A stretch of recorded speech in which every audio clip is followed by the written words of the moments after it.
Assalamualaikum. Kembali lagi di channel Ghost Tellers. Semoga kamu sehat dan selalu dalam lindungan Tuhan ya. Sebelum kita lanjut ke ceritanya, tekan dulu tombol like video ini. Jangan lupa juga klik tombol subscribe channel ini dan nyalakan juga notifikasinya agar tidak ketinggalan cerita menarik lainnya. Langsung saja, seperti apa kisah kali ini, kita masuk ke ceritanya. Sudah terhitung 5 tahun lamanya semenjak Aksara meninggalkan tanah kelahirannya, sebuah desa kecil yang sunyi bernama Desa Kalitaman yang terletak di perbatasan Kabupaten Lumajang.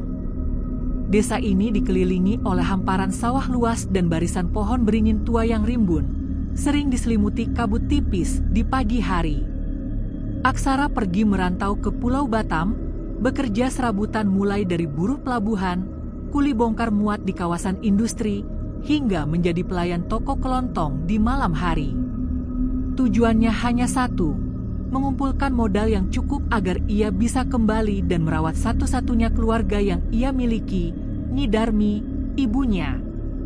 Sejak Bapak Samudra, ayahnya, meninggal dunia saat Aksara masih duduk di bangku sekolah menengah atas, Nyi Darmi menjadi pusat kehidupannya, menjadi satu-satunya alasan mengapa ia harus berjuang begitu keras melawan kerasnya hidup di tanah rantau. Pada tahun-tahun awal perantauannya, komunikasi antara Aksara dan Nyi Darmi masih berjalan sangat lancar. Aksara rutin menelepon ibunya setiap akhir pekan, menceritakan sekilas tentang pekerjaannya, dan kadang melakukan panggilan video singkat agar ia bisa melihat senyum lembut Nyi Darmi. Aksara selalu memastikan mengirimkan uang setiap bulan, meskipun jumlahnya tidak seberapa, sebagai bukti bahwa ia baik-baik saja dan tidak melupakan Nyi Darmi. Namun, setahun belakangan ini, benang komunikasi itu tiba-tiba terputus, seolah ditarik paksa.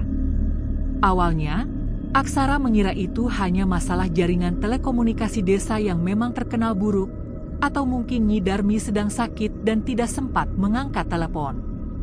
Namun, minggu berganti bulan, dan bulan terus berganti. Nomor ponsel Nyi Darmi selalu berada di luar jangkauan atau mati total. Tidak ada kabar. Tidak ada pesan. Keheningan itu terasa dingin, menciptakan kekosongan besar di hati Aksara. Ia sempat mencoba menghubungi beberapa kenalan lama dan tetangga di Desa Kalitaman, tetapi usahanya sia-sia karena kebanyakan nomor mereka juga telah berganti atau sudah tidak aktif. Kesibukan yang luar biasa dan tuntutan pekerjaan di Batam yang menguras tenaga dan waktu membuat Aksara terus menunda niatnya untuk pulang, meyakinkan dirinya bahwa Nyi Darmi pasti baik-baik saja dan kabar baik akan segera datang. Ia mencoba membenarkan penundaan ini dengan alasan bahwa ia harus mengumpulkan uang lebih banyak agar kepulangannya nanti benar-benar berarti. Namun, kegelisahan batin itu terus tumbuh, menjadi bisikan tajam yang menyakitkan. Firasat buruk mulai menghantuinya, terutama setiap malam ketika ia sendirian di kamar kosnya yang sempit. Rasa lelah fisik akibat bekerja seharian seringkali tidak sebanding dengan rasa cemas yang tak terobati. Aksara mulai mengalami kesulitan tidur, pikirannya terus melayang ke bayangan Nyi Darmi yang mungkin sedang sakit atau membutuhkan bantuannya. Puncak dari semua kegelisahan ini terjadi pada suatu malam yang diselimuti badai dan hujan deras. Aksara bermimpi. Dalam mimpinya, ia melihat Nyi Darmi berdiri di depan pintu rumah mereka di Desa Kalitaman, memanggil-manggil namanya dengan suara yang serak dan parau. Wajahnya terlihat pucat dan basah kuyup seolah kehujanan, matanya memancarkan kesedihan yang mendalam. Mimpi itu terasa begitu nyata, begitu mendesak, seolah Nyi Darmi tidak hanya memanggil, tetapi meminta pertolongan terakhir. Aksara terbangun dengan napas tersengal, keringat dingin membanjiri sekujur tubuhnya, dan suara Nyi Darmi dalam mimpi itu terus terngiang-ngiang di telinganya. Ia menyadari bahwa ia tidak bisa menunda kepulangan lagi. Ada sebuah kekuatan tak terlihat yang memaksa tubuhnya untuk bergerak, meninggalkan segala urusan duniawi di tanah rantau. Keputusan diambil dalam sekejap. Ia harus pulang, Saat ini juga. Aksara segera mengemasi barang-barang seadanya ke dalam sebuah ransel lusuh. Ia berhenti dari pekerjaannya tanpa banyak bicara dan segera menuju pelabuhan, membeli tiket kapal laut pertama yang menuju ke Jawa, memulai perjalanan panjang yang memakan waktu 2 hari 2 malam. Perjalanan yang diselimuti campuran rasa rindu yang membuncah dan ketakutan yang mencekam akan kabar yang mungkin menunggunya di desa Kalitaman. Aksara tidak membuang-buang waktu sedikit pun. Keputusan untuk pulang telah melepaskan energi yang terkunci selama setahun. Perjalanan dari Batam menuju Jawa terasa seperti penyeberangan dimensi, dari hiruk-pikuk industri yang bising dan penuh asap, menuju keheningan mistis yang menyelimuti Jawa Timur. Ia menempuh perjalanan laut selama belasan jam, menatap ombak gelap yang seolah memantulkan kegelisahan di dalam dadanya. Setelah tiba di pelabuhan Tanjung Perak, ia segera menyambung perjalanan dengan bus malam ke arah Lumajang, mendekati perbatasan timur tempat desa Kalitaman berada. Sepanjang perjalanan di bus yang berdesakan dan berbau keringat, Aksara nyaris tidak bisa memejamkan mata. Hatinya dipenuhi campuran rasa rindu yang luar biasa pada Nyi Darmi dan kecemasan yang mendalam akibat mimpi buruk yang ia alami.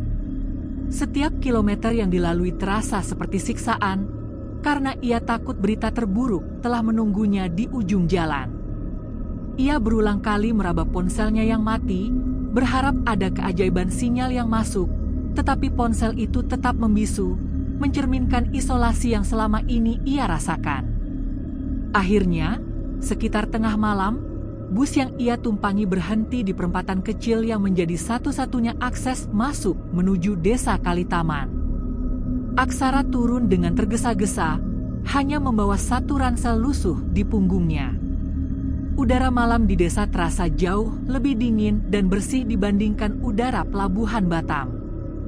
Jalan setapak menuju rumahnya masih sama seperti yang ia ingat, gelap gulita, berdebu tipis, diapit oleh petak-petak sawah yang luas di kiri dan kanan, serta diselingi rumpun-rumpun bambu yang menjulang tinggi, menghasilkan bunyi berderit yang menyeramkan setiap kali diterpa angin malam. Langkah Aksara terasa berat, seolah setiap pijakannya menapak di atas kenangan yang tak terurus. Sesekali ia mendengar suara jangkrik yang bersahutan, ditemani desiran angin yang membawa aroma tanah basah dan jerami kering. Di tengah kesunyian itu, jantung Aksara berdebar semakin kencang, seakan berpacu dengan suara langkah kakinya sendiri di jalanan tanah. Setelah berjalan kaki sekitar 15 menit, ia tiba di depan rumahnya. Rumah panggung kecil itu masih berdiri kokoh, persis seperti dalam ingatannya. Ket dindingnya yang dulunya biru kini tampak memudar dan mengelupas di beberapa bagian, tetapi atap gentengnya terlihat utuh. Yang paling melegakannya adalah lampu teras rumah itu menyala redup, sebuah tanda pasti akan adanya kehidupan di dalamnya. Pemandangan itu langsung menghapus sebagian besar kecemasan yang ia bawa dari rantau. Dengan napas yang tertahan dan tangan yang sedikit gemetar, Aksara melangkah naik ke serambi kayu dan mengetuk pintu kayu tua itu. Tidak lama kemudian, terdengar suara langkah kaki yang menyeret dan pelan dari dalam, mendekati pintu. Detik-detik sebelum pintu itu terbuka terasa sangat lama bagi Aksara. Pintu itu bergeser terbuka, dan di ambang pintu berdiri Nyi Darmi. "Ibu." Suara Aksara tercekat di tenggorokan, ia nyaris tidak bisa mengeluarkan suara. Wajah Nyi Darmi tampak sama seperti dalam ingatannya, tetapi dengan kerutan yang sedikit bertambah, dan kulitnya terlihat lebih pucat, lebih kurus, seolah telah kehilangan banyak berat badan. Namun, senyumannya, senyuman yang selalu meneduhkan itu, merekah tulus, meskipun mata yang selalu memancarkan kehangatan itu, kini terlihat sedikit cekung dan menyimpan gurat kesedihan yang tak terlukiskan. "Aksara, anakku." Suara Nyi Darmi serak, tetapi penuh dengan kehangatan yang mendalam. Pelukan yang ia berikan terasa nyata, tubuh ringkih itu terasa hangat dan memeluknya erat-erat, menghilangkan semua keraguan. Aksara menahan air mata lega yang tiba-tiba menggenang. Malam itu, untuk pertama kalinya setelah sekian lama, Aksara merasa pulang, merasa utuh, dan merasa aman. Ia telah sampai di rumah, dan Nyi Darmi ada di sana. Nyi Darmi kemudian membimbing Aksara masuk. Bau tanah dari lantai semen, bau kayu lapuk, dan bau rempah-rempah dari dapur yang familiar menyambutnya. Aksara kembali ke kamar tidurnya yang lama, yang kasur kapuknya sudah terasa agak kempes, tetapi tetap terasa nyaman. Sebelum tidur, Nyi Darmi menyiapkan segelas teh hangat dan sepiring pisang goreng yang dimasak persis seperti yang Aksara sukai, persis seperti ritual mereka bertahun-tahun lalu. Aksara menyesap teh itu perlahan, menatap Nyi Darmi yang duduk di sudut ruang, merapikan selimut lama di kamarnya. "Ibu tidak kemana-mana, kan?" tanya Aksara tiba-tiba. Suaranya dipenuhi rasa takut akan perpisahan yang sempat ia alami. Nyi Darmi menoleh, memberikannya senyum tipis yang menenangkan. "Ibu di sini, Nak. Ibu selalu menunggumu pulang." Jawaban itu membuat Aksara tersenyum lega, dan ia memejamkan mata, membiarkan kehangatan teh dan kehadiran ibunya menenggelamkannya ke dalam tidur yang damai. Ia tidak menyadari bahwa Nyi Darmi, dari sudut ruangan itu, menatapnya dalam-dalam dengan sorot mata yang sendu, sebuah tatapan yang anehnya penuh kepedihan yang tersembunyi. Keesokan harinya, Aksara terbangun disambut oleh suara ayam berkokok dan aroma masakan rumahan yang familiar. Ia merasa sangat segar dan damai, seolah beban 5 tahun di tanah rantau telah terangkat. Setelah mandi dengan air sumur yang dingin menyegarkan, ia duduk di meja makan, di mana Nyi Darmi telah menyiapkan sarapan sederhana, nasi hangat, sayur lodeh nangka muda, dan ikan asin goreng yang garing. Sarapan itu terasa nikmat luar biasa, melebihi hidangan mewah manapun yang pernah ia santap di Batam. Selama sarapan, Aksara mulai bertanya tentang setahun terakhir, tentang mengapa komunikasi mereka terputus, dan mengapa telepon Nyi Darmi selalu mati. Nyi Darmi menjawab pertanyaan itu dengan jawaban yang sangat singkat dan terasa mengambang. "Ah, Nak, ponsel ibu memang sudah rusak sejak lama. Biasa, barang tua. Ibu juga malas memperbaikinya, toh ibu tidak kemana-mana. Lagi pula, ibu tahu kau pasti akan pulang, jadi ibu tidak terlalu cemas."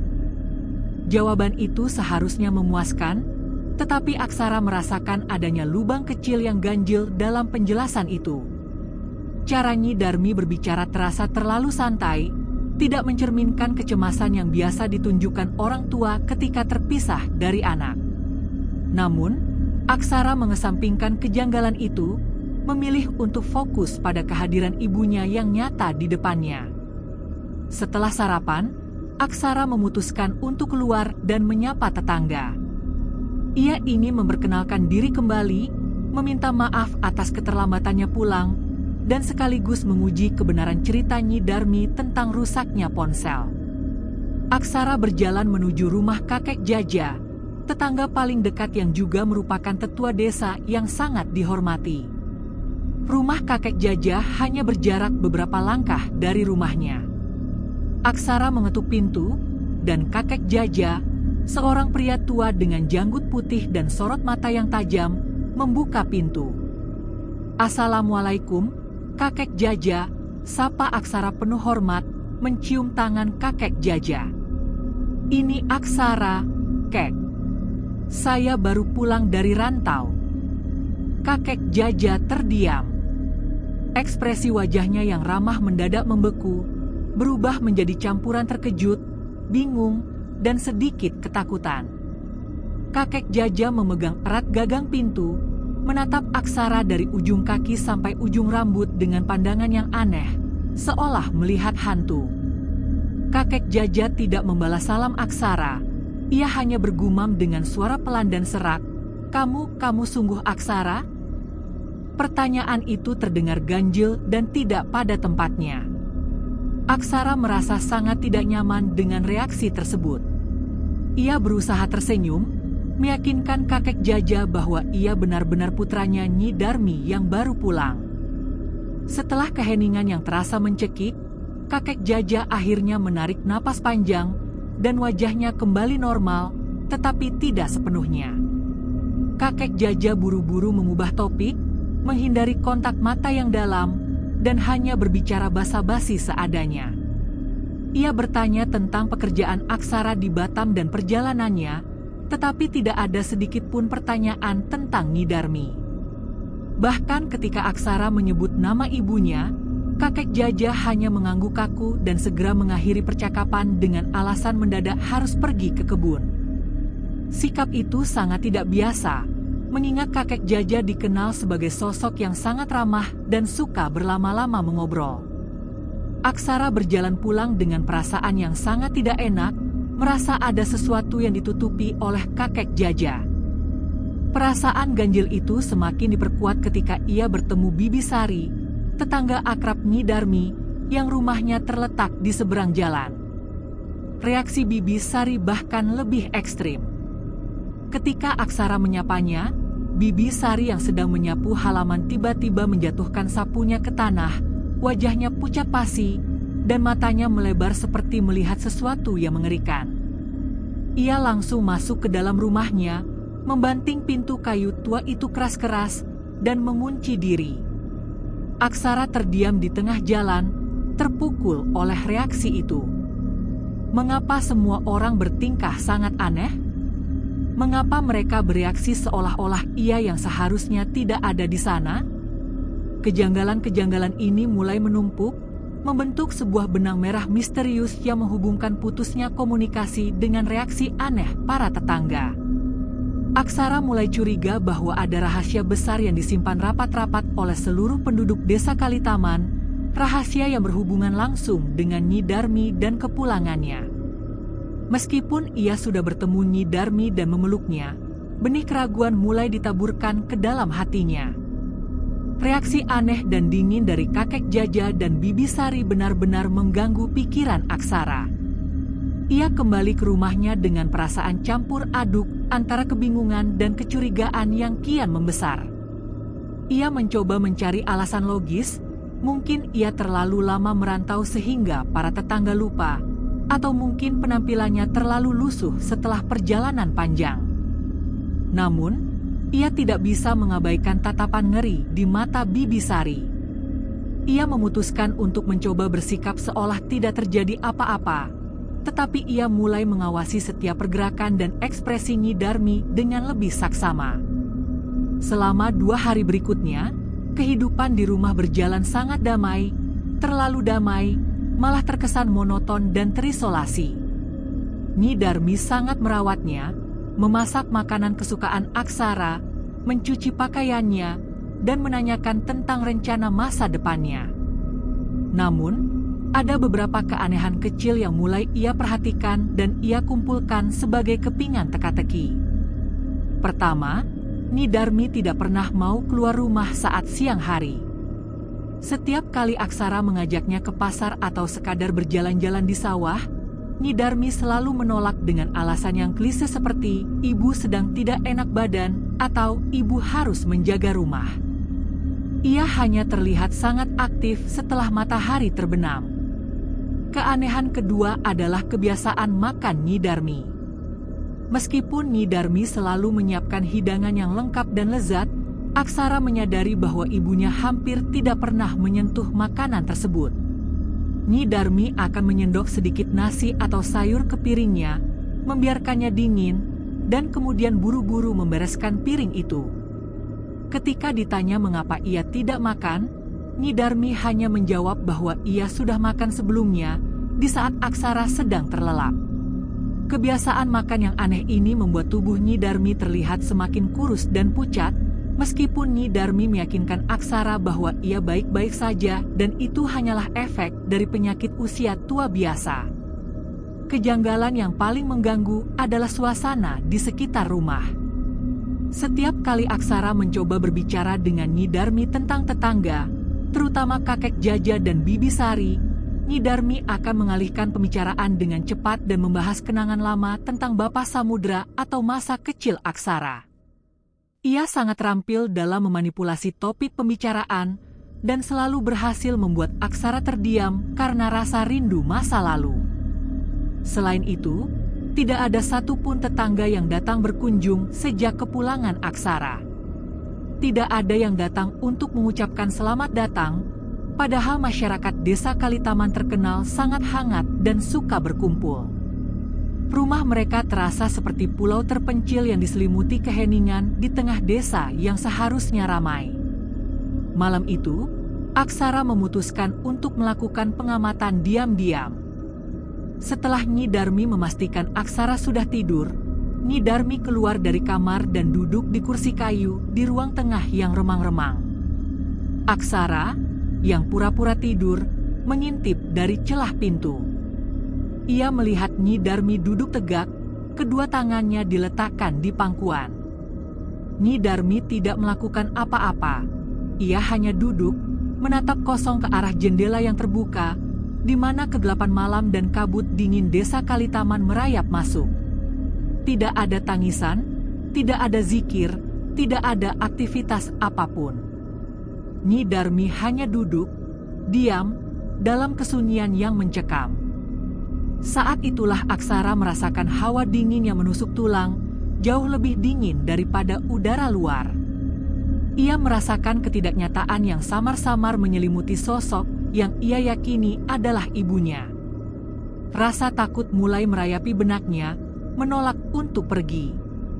Aksara mulai bertanya-tanya, apakah Nyi Darmi benar-benar ibunya, ataukah ia sedang terjebak dalam sebuah sandiwara ganjil yang dimainkan oleh sesuatu yang tak kasat mata? Keesokan harinya, kecurigaan Aksara sudah mencapai ambang batas yang tidak bisa lagi ia toleransi. Ia tidak bisa lagi menerima keanehan Nyi Darmi dan tingkah laku para tetangga. Ia memutuskan bahwa ia harus mendapatkan kebenaran, bahkan jika itu berarti ia harus pergi mencari Bibi Sari dan kakek Jaja secara paksa, atau mencari bukti fisik. Aksara menunggu hingga Nyi Darmi tertidur pulas setelah makan siang yang sama-sama tidak disentuh. Aksara kemudian mengambil langkah pertamanya untuk mengungkap rahasia yang menyelimuti desa Kalitaman sejak kepulangannya. Langkah pertama Aksara adalah mencari tahu mengapa semua tetangga bersikap aneh. Ia kembali mendatangi rumah Bibi Sari. Kali ini, ia mengetuk pintu dengan tekad yang lebih kuat dan tidak akan pergi sebelum Bibi Sari mau berbicara. Setelah beberapa kali ketukan yang tegas, pintu terbuka sedikit, memperlihatkan wajah Bibi Sari yang tampak sangat lelah dan pucat, matanya merah seolah habis menangis. Aksara langsung mengambil inisiatif, berbicara dengan nada yang memohon dan serius. Bibi Sari, tolonglah. Saya mohon, katakan sejujurnya. Ada apa dengan ibu saya? Mengapa semua orang bertingkah aneh? Saya sudah lelah dengan semua sandiwara ini, pinta Aksara, suaranya tercekat. Bibi Sari menutup pintu itu sedikit lebih rapat. Ia berbisik, suaranya gemetar penuh ketakutan, seolah takut ada yang mendengar percakapan mereka. Aksara, nak, kau harus cepat pergi dari sini. Cepat pergi. Bibi Sari tidak menjawab pertanyaannya, ia hanya menyuruhnya pergi. Ibu MU, dia sudah lama. Bibi Sari menggantungkan kalimatnya, tidak berani menyelesaikannya. Tiba-tiba, ia menoleh ke arah rumah Aksara dengan pandangan ngeri, seolah melihat bayangan hitam mendekat. Bibi Sari kemudian menarik napas tajam dan mendorong Aksara menjauh, lalu membanting pintu itu keras-keras dan menguncinya dari dalam, meninggalkan Aksara berdiri sendiri di tengah jalan, bingung dan frustrasi. Meskipun Bibi Sari tidak menyelesaikan kalimatnya, potongan kalimat yang terputus itu sudah cukup untuk memicu ketakutan terbesar Aksara. Ia teringat akan mimpi buruknya, putusnya komunikasi, dan keanehan ibunya yang tidak pernah makan dan hanya menatap kosong di malam hari. Semua petunjuk itu kini mengarah pada satu kesimpulan yang mengerikan, sebuah kebenaran yang tidak ingin ia terima. Aksara kemudian teringat pada Bapak Samudra, ayahnya, yang dimakamkan di pemakaman desa di ujung kampung, di bawah pohon beringin tua. Aksara memutuskan, ia akan pergi ke sana. Aksara bergegas menuju pemakaman umum desa Kalitaman, tempat peristirahatan terakhir ayahnya. Ia berjalan dengan tergesa-gesa di jalanan yang semakin lengang. Ketika ia tiba di pemakaman yang dipenuhi nisan tua yang berserakan, ia langsung mencari makam Bapak Samudra. Setelah menemukan nisan ayahnya, Aksara berjongkok dan membersihkan rumput liar yang tumbuh di sekitarnya. Tepat di samping makam ayahnya, terdapat satu makam baru yang ditutupi oleh taburan bunga Kamboja yang masih segar, tanahnya masih terlihat baru diratakan. Di atas makam itu, tertancap sebuah nisan kayu yang sederhana. Aksara perlahan mendekat, membersihkan daun-daun kering yang menutupi ukiran di nisan itu. Saat pandangannya jatuh ke ukiran nama di batu nisan itu, seluruh dunia Aksara runtuh. Ukiran di nisan itu berbunyi, Nyi Darmi binti Haji Thohir. Wafat 14 Juni tahun lalu. Tanggal wafat itu, 14 Juni tahun lalu, adalah tanggal yang persis sama ketika komunikasi Aksara dengan ibunya terputus total. Tanggal itu adalah kunci dari semua misteri, kejanggalan, dan ketakutan yang ia rasakan. Nyi Darmi sudah meninggal dunia, sudah lama meninggalkan dunia ini. Sosok yang menyambutnya pulang, sosok yang menyiapkan teh hangat, sosok yang duduk menatap kosong ke jendela di malam hari, dan sosok yang ia yakini sebagai ibunya selama 3 hari terakhir, bukanlah manusia hidup.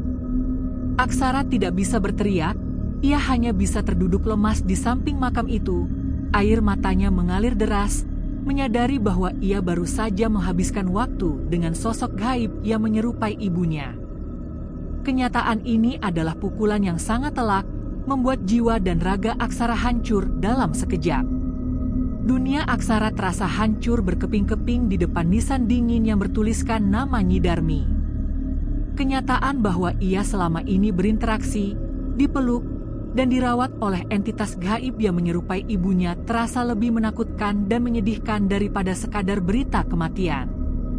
Aksara tidak merasakan takut yang biasa karena bertemu hantu, melainkan kesedihan yang teramat sangat karena Nyi Darmi telah pergi sendirian tanpa dirinya di sisinya.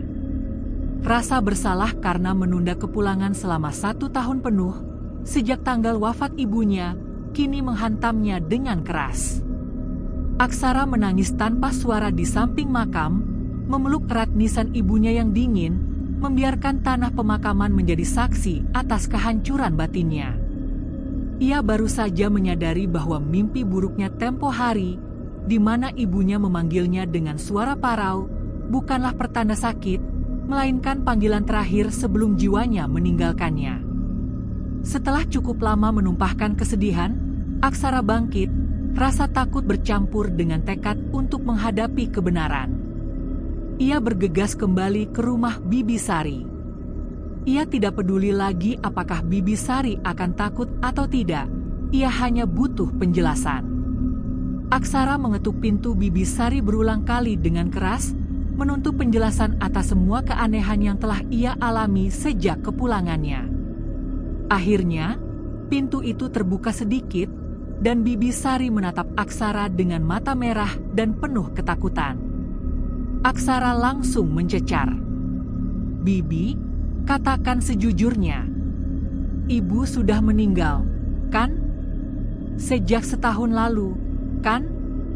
Siapa yang ada di rumah saya sekarang? Siapa?" Bibi Sari menarik Aksara masuk ke dalam rumahnya dengan paksa dan menutup pintu rapat-rapat. Suaranya bergetar hebat saat berbicara. "Ya, Nak Aksara. Nyi Darmi memang sudah meninggal, kurang lebih setahun yang lalu. Dia meninggal sendirian di rumah, sakit keras, tak sempat memanggil siapa-siapa. Kami yang memakamkannya, aku Bibi Sari, air matanya mulai menetes. Pengakuan ini merobek sedikit sisa harapan yang dipegang Aksara. Tapi siapa yang ada di rumah sekarang? Behi? Tanya Aksara, suaranya kini tinggal bisikan. Bibi Sari tidak menjawab secara langsung, ia hanya menatap kosong ke sudut ruangan, seolah ada sesuatu yang mengawasinya. Sejak kau datang, kami semua takut, Nak. Kami tahu. Kami semua di desa Kalitaman tahu bahwa yang ada di rumah itu bukan lagi Nyi Darmi yang kami kenal. Ia hanya sosok yang ingin kau tidak sedih. Ia ingin kau merasa pulang. Dia adalah teman ibumu, atau mungkin bayangan kerinduannya, jelas Bibi Sari. Bibi Sari menceritakan semua yang terjadi setelah kematian Nyi Darmi. Sejak hari itu, rumah Aksara selalu terlihat berpenghuni. Lampu selalu menyala, masakan selalu tercium aromanya, dan kadang-kadang terdengar suara aktivitas seperti memasak atau menyapu, terutama menjelang malam. Setiap kali penduduk desa berani mendekat untuk melihat, mereka hanya mendapati keheningan yang mencurigakan. Mereka semua menganggap rumah itu menjadi angker atau dijaga oleh sosok gaib yang mencoba meniru kehidupan Nyi Darmi. Ketika Aksara tiba di desa, para tetangga melihatnya berinteraksi dengan sosok yang mereka yakini adalah hantu, dan itulah yang menjelaskan mengapa mereka semua menjauh dan tidak berani menatap mata Aksara. Mereka takut ditarik masuk ke dalam dimensi yang sama. Mendengar semua detail mengerikan itu, Aksara merasakan gelombang kengerian yang sesungguhnya. Ia baru saja makan, tidur, dan berbincang dengan sosok gaib selama 3 hari penuh. Ia menyadari bahwa sosok itu tidak jahat, tetapi penipu yang menggunakan kerinduannya sebagai alat. Aksara meminta Bibi Sari untuk menemaninya kembali ke rumah, tetapi Bibi Sari menolak dengan mata terbelalak ketakutan sambil memegang erat tasbihnya. Aku tidak berani, Nak Aksara. Kau harus hadapi sendiri. Kau harus bicara baik-baik padanya, dia pasti mengerti, bisik Bibi Sari. Aksara kemudian sadar, ia harus kembali ke rumahnya, ke dalam jebakan kehangatan palsu yang dibuat oleh entitas gaib itu, untuk mengakhiri sandiwara yang menyedihkan ini. Dengan hati yang berdetak tak karuan dan pikiran yang berkecamuk hebat, Aksara meninggalkan rumah Bibi Sari. Ia berjalan kembali menuju rumahnya, tetapi kini langkahnya terasa dingin dan penuh ketegangan, berbeda dengan langkah penuh rindu saat ia pertama kali datang. Setiap tiang listrik, setiap pohon beringin, dan setiap sudut desa Kalitaman seolah-olah mengawasi dan menertawakannya, merayakan kenyataan bahwa ia telah ditipu oleh sosok yang ia cintai. Aksara mencoba menenangkan diri, ia terus berzikir di dalam hati, berusaha memadamkan rasa takut dan menggantinya dengan tekad untuk berani dan ikhlas. Ia tahu, entitas yang menyerupai Nyi Darmi itu tidak jahat, tetapi ia harus mengakhiri interaksi ini demi jiwanya sendiri dan demi arwah ibunya yang mungkin belum tenang. Saat Aksara mencapai gerbang rumahnya, ia menarik napas panjang. Ia membuka pintu dengan perlahan. Di ruang tengah, di kursi kayu yang sama, duduklah sosok Nyi Darmi dalam posisi yang sama persis seperti yang ia lihat semalam. Tegak, menatap kosong ke arah jendela yang terbuka. Sosok itu mengenakan kebaya tua berwarna coklat dan kain batik yang telah usang. Ketika Aksara masuk, sosok itu menoleh, dan senyum lembut yang sama kembali terukir di wajahnya yang pucat. Nak Aksara, mengapa kau pergi lama sekali? Kau dari mana? Tanya sosok itu dengan suara lembut dan serak, nada yang sama persis dengan Nyi Darmi. Aksara berdiri tegak di ambang pintu, menolak untuk mendekat. Ia menelan ludah, mengumpulkan semua keberanian yang ia miliki. Ia menatap sosok itu, mencoba melihat melampaui wujud familiar ibunya. Ibu, saya tidak bisa lagi melanjutkan sandiwara ini, kata Aksara, suaranya terdengar tercekat tetapi tegas. Saya tahu, Saya tahu ibu sudah meninggal. Saya sudah melihat makam ibu di samping makam bapak." Begitu kalimat itu terucap, senyum di wajah sosok Nyi Darmi itu perlahan memudar. Wajahnya yang semula tampak tenang kini berubah menjadi ekspresi kesedihan yang mendalam dan rasa sakit yang tak terlukiskan, seolah aksara baru saja menusuk hatinya yang gaib. Sosok itu tidak bergerak, hanya duduk diam, membiarkan keheningan yang menyesakkan memenuhi ruangan. Tidak ada marah, tidak ada teriakan, hanya kesedihan yang mencekam. Aksara melanjutkan, air matanya mulai mengalir lagi. "Saya minta maaf, Bu. Saya minta maaf karena saya pulang terlambat. Saya menyesal tidak ada di sini saat ibu sakit. Tapi saya harus menerima kenyataan ini. Ibu harus pergi, Bu. Biarkan saya sendiri dan biarkan arwah ibu tenang di sisinya." Aksara berbicara bukan kepada hantu, melainkan kepada kerinduan ibunya yang terperangkap, kepada jiwa yang mencoba memberikan kenyamanan terakhir. Setelah Aksara menyelesaikan kalimatnya, ruangan itu menjadi sangat dingin, jauh lebih dingin daripada udara malam di luar. Sosok Nyi Darmi itu perlahan menundukkan kepalanya, tubuhnya mulai bergetar hebat tanpa suara.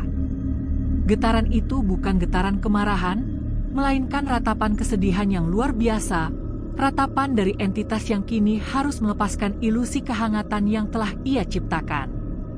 Kemudian, dalam momen yang sangat lambat dan sunyi, sosok itu bangkit berdiri. Ia menatap Aksara dengan tatapan penuh kepedihan yang tak terkatakan, seolah mengucapkan selamat tinggal yang terakhir. Aksara hanya bisa berdiri mematung, melihatnya. Sosok itu kemudian perlahan-lahan berjalan mundur, tidak berbalik, menuju kamar tidur Nyi Darmi. Aksara mendengar suara pintu kamar tua itu tertutup dengan sangat pelan, hampir tidak terdengar, diikuti oleh keheningan total. Aksara menunggu, telinganya tegang, tetapi tidak ada lagi suara, tidak ada lagi jejak kehidupan atau jejak gaib. Rumah itu kini terasa kosong, dingin, dan benar-benar sepi. Aksara tahu entitas itu telah pergi. Meskipun Aksara telah mengakhiri sandiwara menyakitkan itu dengan keberanian, kepergian sosok gaib yang menyerupai Nyi Darmi tidak serta-merta mengembalikan kedamaian. Rumah panggung tua di desa Kalitaman itu kini terasa sangat dingin dan kosong, dipenuhi oleh bayangan kerinduan dan penyesalan yang mendalam. Aksara melangkah perlahan ke ruang tengah. Ia menyentuh kursi kayu tempat sosok itu biasa duduk dan merasakan hawa dingin yang menusuk. Ia menyadari, setelah 5 tahun di rantau, ia pulang hanya untuk bertemu dengan ilusi, dan kini ia harus menghadapi kenyataan bahwa ia benar-benar sendirian. Malam itu dan hari-hari berikutnya, Aksara merasakan teror yang berbeda, teror psikologis.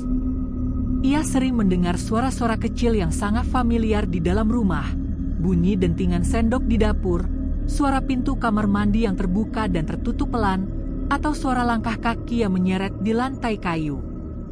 Itu adalah suara-suara yang sama persis dengan yang ia dengar saat Nyi Darmi masih hidup, dan suara-suara itu kini menjadi pengingat yang menyakitkan bahwa ia sedang berada di tempat yang dulunya penuh kehidupan, tetapi kini hanya dihuni oleh kenangan dan entitas tak terlihat. Aksara seringkali terbangun di tengah malam, napasnya terengah-engah, meyakini bahwa ia baru saja mendengar Nyi Darmi memanggil namanya dari kamar sebelah. Ketakutan terbesar Aksara adalah kamar tidur Nyi Darmi.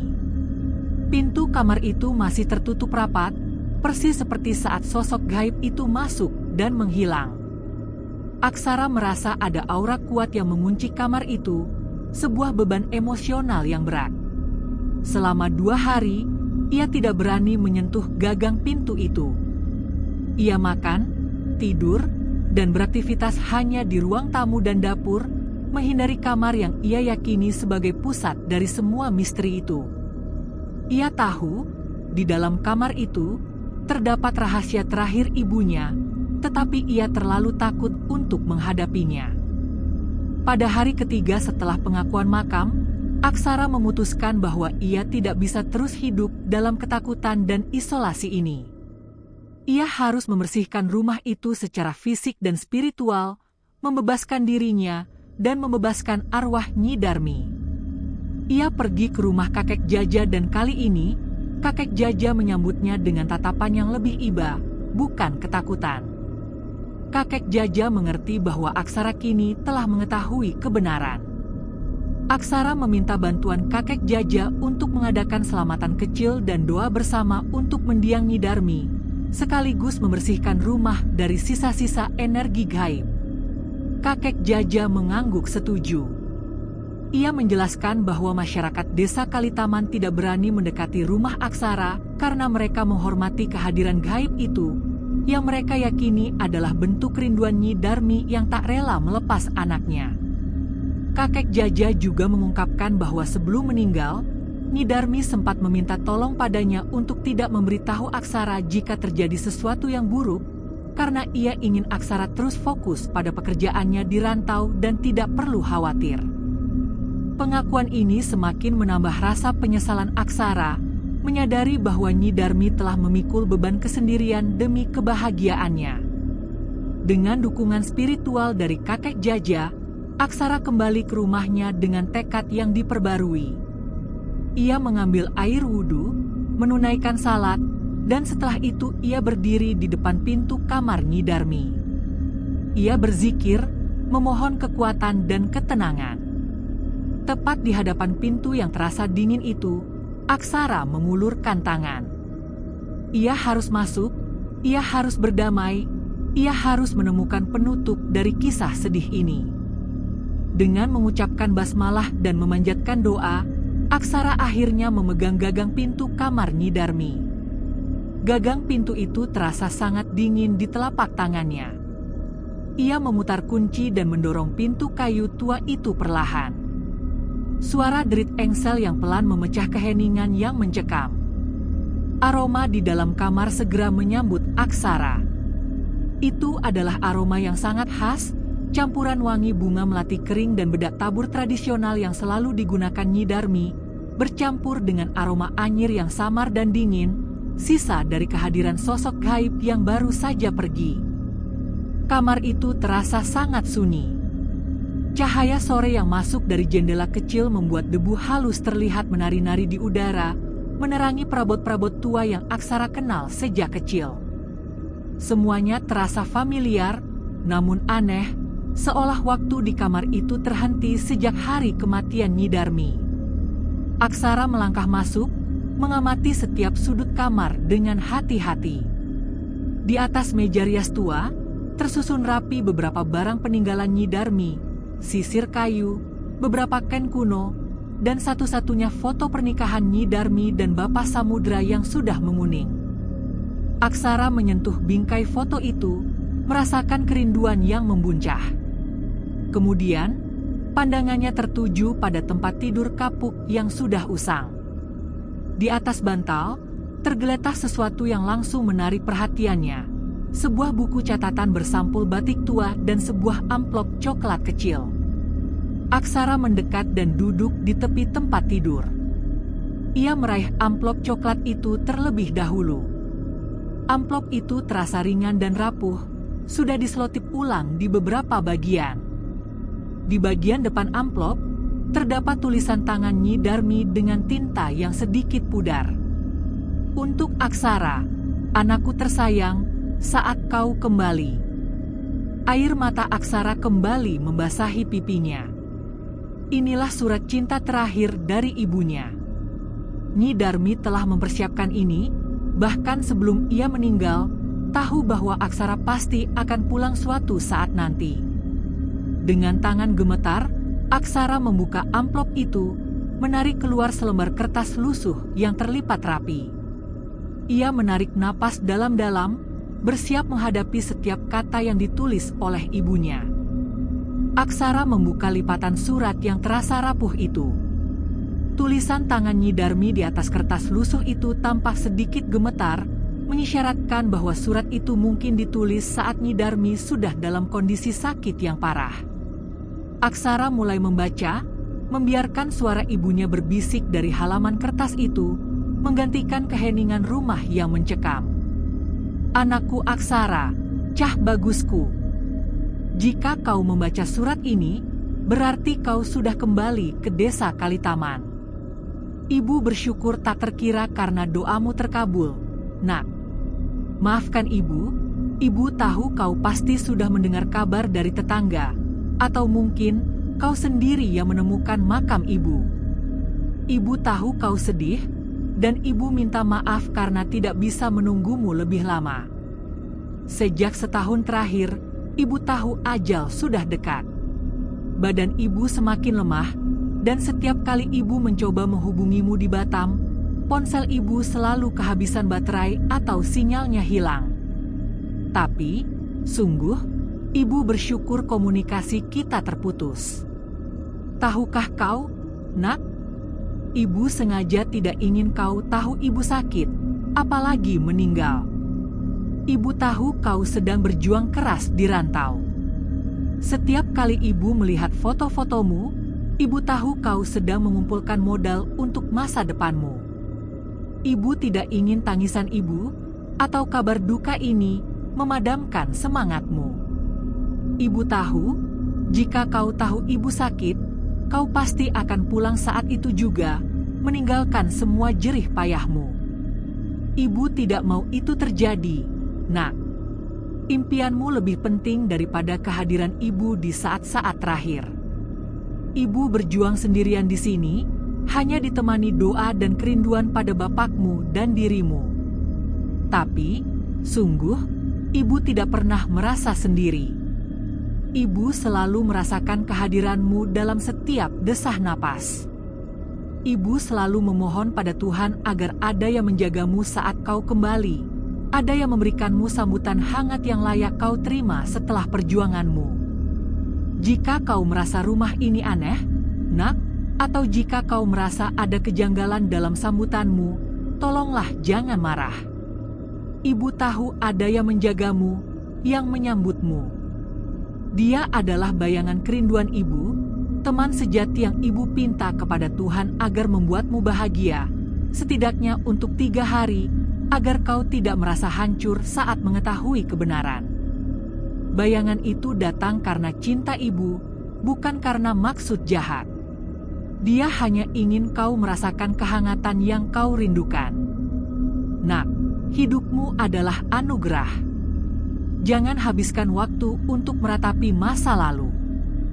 Doakan ibu, dan mulailah hidup barumu. Ibu titipkan buku catatan ini padamu. Ini adalah peninggalan bapakmu. Bukalah dan baca, Nak. Itu kunci yang akan menuntunmu pada kedamaian sejati. Ibu bangga padamu, Nak. Pulanglah dan mulailah hidupmu. Ibu dan bapakmu selalu bersamamu di dalam hati. Cinta Ibu. Nyi Darmi. Selesai membaca surat itu, Aksara tidak lagi menangis karena ketakutan atau kesedihan, melainkan menangis karena cinta yang tak terhingga. Surat itu menjelaskan segalanya, keputusannya untuk merahasiakan penyakitnya, keputusannya untuk tidak mengganggu perjuangan Aksara, hingga doa yang ia panjatkan untuk adanya sosok gaib, bayangan kerinduan yang menyambut Aksara. Aksara akhirnya mengerti, sosok yang ia hadapi selama 3 hari itu adalah wujud murni dari pengorbanan dan cinta Nyi Darmi. Tidak ada niat jahat, hanya cinta seorang ibu yang ingin anaknya bahagia dan tidak terluka. Beban rasa bersalah yang ia pikul seketika terangkat, digantikan oleh pemahamannya mendalam tentang cinta tanpa syarat. Setelah membaca surat yang penuh cinta dan pengorbanan itu, pandangan Aksara tentang 3 hari yang ia lalui bersama sosok gaib itu berubah total. Rasa takutnya lenyap sepenuhnya, digantikan oleh rasa syukur dan haru yang mendalam. Ia kini melihat entitas itu bukan sebagai hantu penipu, melainkan sebagai perwujudan nyata dari doa dan kerinduan murni Nyi Darmi yang diizinkan oleh Tuhan untuk memberikan Aksara penutup yang damai. Aksara menyadari betapa besar cinta ibunya, bahkan setelah kematian. Cinta itu telah melampaui batas dimensi. Aksara menyeka air mata, hatinya terasa ringan, seolah baru saja menjalani penyembuhan spiritual yang lama tertunda. Ia kemudian teringat pesan terakhir Nyi Darmi dalam surat itu, buku catatan bapakmu. Aksara mengambil buku catatan bersampul batik tua yang tergeletak di samping bantal. Buku itu terasa berat dan usang di tangannya. Itu adalah buku harian Bapak Samudra yang Aksara pikir sudah lama hilang. Aksara membuka buku catatan itu dengan hati-hati. Di halaman pertama, tertulis tangan Bapak Samudra dengan tinta hitam, "Untuk anakku, Aksara. Jika suatu saat kau membacanya, itu berarti kau sudah menemukan jawaban atas semua pertanyaanmu." Buku harian itu berisi catatan-catatan harian, puisi, dan terutama petuah-petuah spiritual Bapak Samudra yang sering berbicara tentang keikhlasan, takdir, dan makna hidup. Bapak Samudra, yang di masa hidupnya dikenal sebagai pria pendiam namun sangat religius, menuliskan pemikirannya tentang bagaimana seorang pria harus menjalani kehidupan. Salah satu petuah yang sangat menyentuh Aksara adalah tentang kembali pada tanah. Bapak Samudra menuliskan, "Nak, rantau boleh jauh, tapi hatimu jangan. Di tanah rantau, kau akan mengejar uang, dan itu wajar. Tapi jangan sampai uang itu membuatmu lupa pada tanah tempatmu dilahirkan, tempat hatimu bernaung. Ketika kau merasa kehilangan arah, kembalilah pada tempat awal. Karena akar yang kuat tidak pernah takut pada angin badai di permukaan." Nasihat ini seolah berbicara langsung kepada penyesalan Aksara karena telah menunda kepulangan dan kehilangan akar spiritualnya.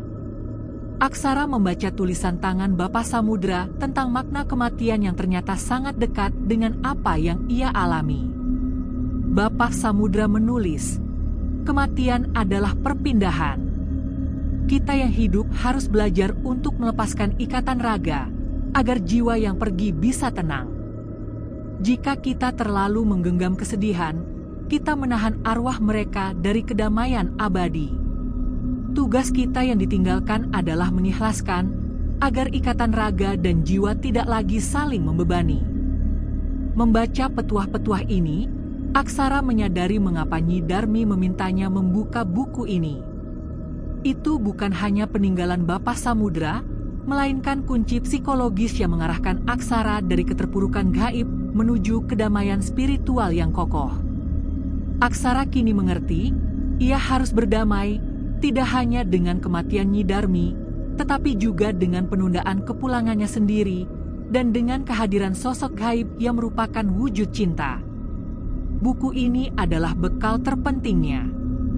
Aksara menutup buku itu. Ia menghabiskan sisa sore itu dengan membersihkan kamar Nyi Darmi secara menyeluruh, menghilangkan sisa-sisa aroma aneh, dan menggantinya dengan aroma sabun dan bunga kamboja yang segar. Ia tidak lagi membersihkan rumah karena takut, melainkan membersihkan rumah sebagai penghormatan terakhir pada kedua orang tuanya. Ia mempersiapkan segalanya untuk upacara selamatan malam itu. Malam itu, sesuai permintaan Aksara, kakek Jaja bersama beberapa tetua dan warga desa Kalitaman datang ke rumahnya. Mereka membawa tikar, dupa, dan perlengkapan untuk mengadakan selamatan dan tahlilan sederhana untuk mendiang Nyi Darmi dan sekaligus membersihkan rumah secara spiritual. Tidak ada lagi raut ketakutan di wajah para tetangga, melainkan rasa hormat dan iba yang mendalam kepada Aksara, yang mereka tahu telah melalui cobaan gaib yang berat. Aksara duduk di tengah ruangan, memimpin pembacaan doa bersama kakek Jaja. Dalam prosesi doa itu, Aksara merasakan ketenangan yang luar biasa. Ia tidak lagi terbebani oleh rasa bersalah atau pertanyaan-pertanyaan yang tak terjawab. Ia telah membaca surat Nyi Darmi, ia telah membaca petuah Bapak Samudra, dan kini ia mengikhlaskan segala takdir. Di tengah lantunan ayat-ayat suci dan zikir yang dibacakan, kakek Jaja menoleh ke arah Aksara dan berbisik, suaranya sangat pelan. "Nak Aksara, Nyi Darmi sangat mencintaimu. Dia pergi dengan tenang, Nak. Hanya saja, ada satu hal yang ia tinggalkan di sini, yang mungkin belum ia relakan untuk kau lihat." Aksara menatap kakek Jaja dengan bingung. Ia sudah melihat makam ibunya, ia sudah membaca surat terakhir ibunya, dan ia sudah menemukan buku Bapak Samudra. Apalagi yang tersisa? Kakek Jaja tidak menunggu jawaban Aksara. Ia menunjuk ke sudut ruangan, ke sebuah meja kayu kecil yang diletakkan di samping lemari tua. Meja itu tampak polos, di atasnya hanya ada vas bunga kosong. Nyi Darmi selalu menjaga meja itu, bahkan sebelum dia sakit, ujar kakek Jaja. Aksara menggeser meja kecil itu. Di bawah meja, terukir di lantai kayu yang sudah lapuk, tertulis beberapa baris kalimat dengan tulisan tangan Nyi Darmi menggunakan arang, yang seolah-olah ditujukan langsung kepada Aksara. Kalimat itu adalah pesan terakhir yang tidak sempat ia tulis di surat, pesan yang mungkin ia ukir di saat-saat terakhir hidupnya, saat ia merasakan energi sosok gaib itu mulai mendekat. Pesan itu berbunyi, "Anakku, janganlah takut. Ia adalah cerminan rindu yang datang karena doaku.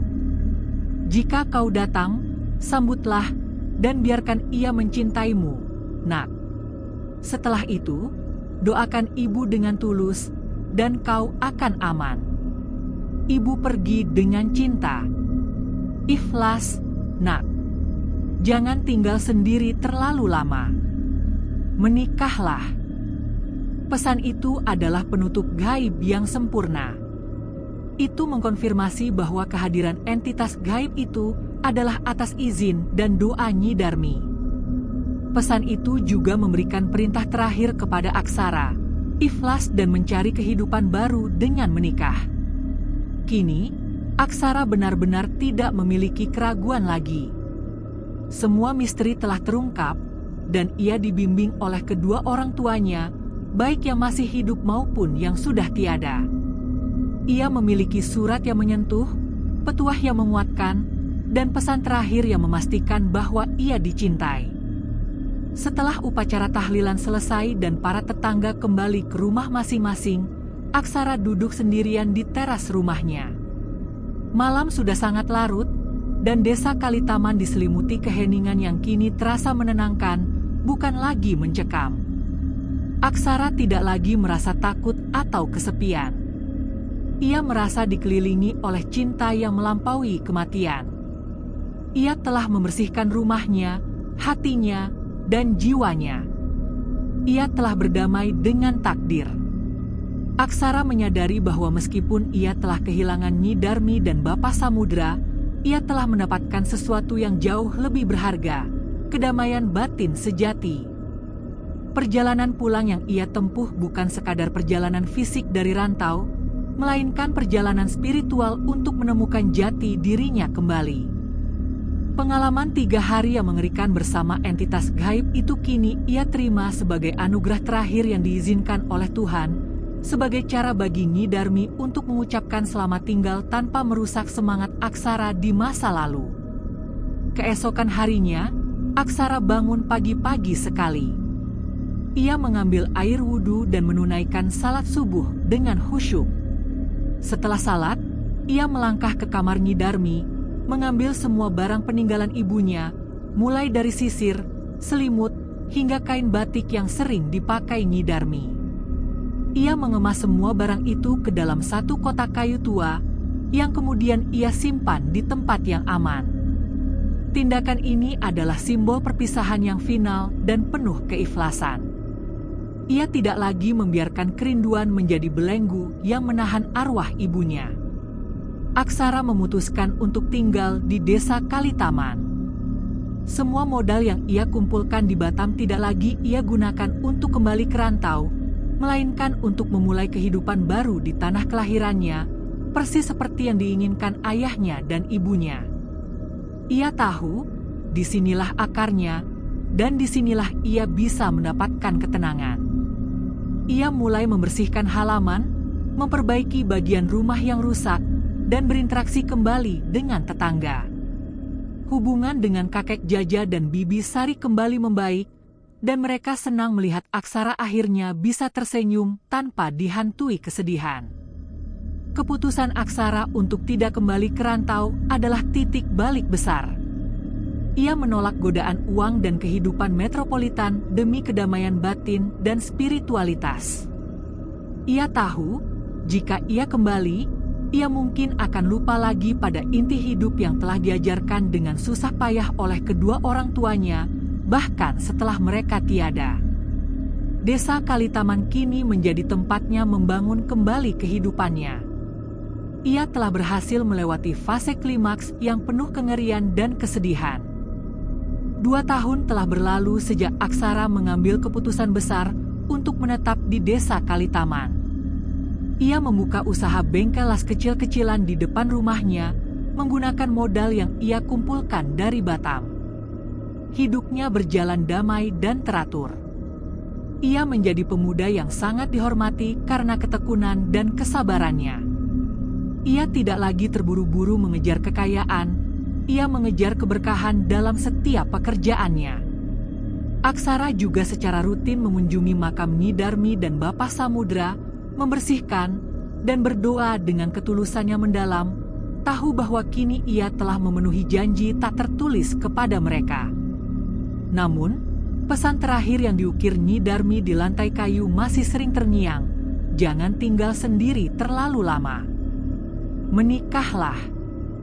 Aksara tahu ia harus menepati pesan itu untuk benar-benar menutup babak kesendiriannya.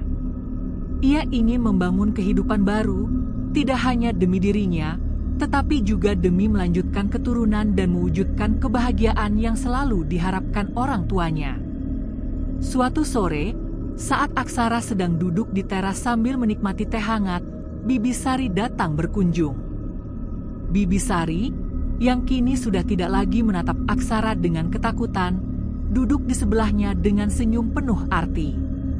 Mereka berbincang ringan tentang bengkel Aksara dan keadaan desa. "Nak Aksara," kata Bibi Sari pelan, matanya menatap Aksara lekat-lekat. "Kau sudah lama sendiri. Kau sudah menjadi pemuda yang mapan dan berbakti. Nyi Darmi pasti tersenyum melihatmu." Aksara tersenyum membalas, "Terima kasih, BI.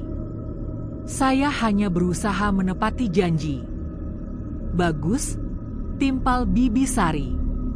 "Dan karena kau sudah siap, ibu dan kakek Jaja ingin membicarakan sesuatu denganmu." Bibi Sari kemudian menceritakan tentang seorang gadis dari desa sebelah, Desa Kedumulyo, yang merupakan putri dari sahabat karib Nyi Darmi. Gadis itu bernama Riana, seorang guru sekolah dasar yang dikenal sederhana dan sangat santun. Perbincangan itu adalah isyarat awal tentang pinangan yang Aksara tahu harus ia terima. Aksara menyambut baik niat itu. Ia percaya, campur tangan dari para tetua ini adalah tangan takdir yang dibimbing oleh restu kedua orang tuanya. Ia tidak mencari cinta yang penuh gejolak, tetapi pasangan hidup yang akan memberinya ketenangan dan membangun keluarga yang berakar kuat di Desa Kalitaman. Beberapa minggu kemudian, proses perkenalan pun terjadi. Aksara dan Riana bertemu, dan segera menemukan kecocokan yang datang dari kesamaan pandangan hidup. Riana terkesan dengan ketenangan Aksara dan ceritanya yang menyentuh tentang perjuangan di rantau. Aksara, di sisi lain, menemukan pada diri Riana sosok wanita yang sangat mirip dengan Nyi Darmi, tenang, sabar, dan penuh kasih. Pada hari pertunangan mereka, Aksara membawa Riana ke rumahnya. Riana terkesima melihat rumah panggung tua itu, tetapi ia merasakan aura hangat yang menyelubunginya, bukan aura mistis. Ketika mereka masuk ke kamar Nyi Darmi, Aksara menunjukkan kotak kayu tua yang berisi peninggalan ibunya, termasuk surat terakhir dan buku harian Bapak Samudra. Ia menceritakan seluruh kisahnya, tentang rantau, tentang mimpi, tentang makam, tentang entitas gaib, dan tentang pesan terakhir ibunya. Riana mendengarkan seluruh kisah itu dengan air mata. Ia tidak ketakutan, melainkan sangat tersentuh. "Ibumu adalah wanita yang sangat luar biasa, Mas Aksara," kata Riana, memegang tangan Aksara erat-erat. "Beliau memberikanmu sebuah cinta gaib yang tak pernah bisa diberikan manusia biasa." Pengakuan Riana adalah penyembuhan emosional terakhir bagi Aksara. Dengan penerimaan Riana, seluruh masa lalu kelam Aksara tentang kesendirian dan misteri terangkat. Ia menyadari Riana adalah hadiah yang diberikan Tuhan sebagai penutup damai dari kisah perpisahan yang tragis itu. Pernikahan Aksara dengan Riana dilangsungkan dengan sederhana namun penuh hikmat di desa Kalitaman. Seluruh penduduk desa, termasuk kakek Jaja dan Bibi Sari, hadir dan memberikan restu terbaik mereka. Rumah panggung tua yang dulunya diselimuti kabut kesepian dan misteri kini dipenuhi dengan tawa, aroma masakan yang nyata, dan kehangatan yang sejati. Aksara tidak lagi merasa sendirian. Ia telah menepati janji terakhir kepada Nyi Darmi dan menemukan pasangan hidup yang menerima semua kisah kelamnya, termasuk fakta bahwa ia pernah menghabiskan 3 hari bersama manifestasi gaib dari kerinduan ibunya. Usaha bengkel las Aksara semakin maju. Ia tidak pernah melupakan petuah Bapa Samudra untuk selalu mengingat akar dan menjalankan pekerjaan dengan keikhlasan dan amanah. Setiap kali ia merasa lelah atau dihadapkan pada godaan untuk mengambil jalan pintas dalam pekerjaan, ia akan melihat buku catatan usang milik ayahnya, dan ia akan teringat pada surat terakhir Nyi Darmi yang memintanya untuk terus berjuang dengan hati yang bersih. Kebahagiaan Aksara dan Riana di desa Kalitaman menjadi bukti nyata bahwa kedamaian sejati tidak terletak pada seberapa jauh ia merantau mencari harta, melainkan pada seberapa tulus ia berdamai dengan takdirnya dan menerima kehilangan. Beberapa tahun kemudian, Aksara dan Riana dikaruniai seorang putri. Kelahiran sang putri membawa kebahagiaan sempurna ke dalam rumah mereka, mengusir tuntas semua sisa bayangan kesedihan. Ketika sang putri mencapai usia balita, ia sering bermain di ruang tengah. Suatu sore, ketika Aksara sedang membubut kayu di bengkel, ia melihat sang putri duduk sendirian di kursi kayu tua, kursi yang dulu diduduki oleh sosok gaib ibunya. Sang putri kecil itu tampak tertawa riang dan melambaikan tangan ke arah pintu kamar Nyi Darmi yang tertutup. Aksara menghentikan pekerjaannya. Ia berjalan perlahan ke arah putrinya. "Sayang, kamu sedang main dengan siapa?" tanya Aksara lembut. Putrinya menunjuk ke arah pintu kamar Nyi Darmi. "Sama nenek cantik, Ayah." Nenek cantik tadi senyum dan bilang, "Jaga ayahmu baik-baik, Nak." Lalu nenek cantik pergi. Aksara membeku di tempatnya, tetapi kali ini ia tidak merasakan takut sama sekali. Ia hanya merasakan rasa damai dan syukur yang meluap-luap. Ia tahu itu adalah bayangan kerinduan yang diizinkan kembali untuk memberikan restu terakhir kepada cucunya. Aksara menggendong putrinya, mencium keningnya, dan menatap ke arah pintu kamar yang sunyi. Ia tahu Nyi Darmi telah menemukan kedamaian sejati, dan kini cintanya telah membebaskan mereka semua melampaui batas dimensi. Aksara menyadari kisah ini bukanlah tentang hantu yang menyeramkan, melainkan tentang kekuatan doa, keikhlasan seorang ibu, dan kemenangan cinta atas rasa takut dan penyesalan. Ia telah pulang seutuhnya, dan misteri yang pernah menghancurkannya kini menjadi warisan spiritual yang menuntun keluarganya.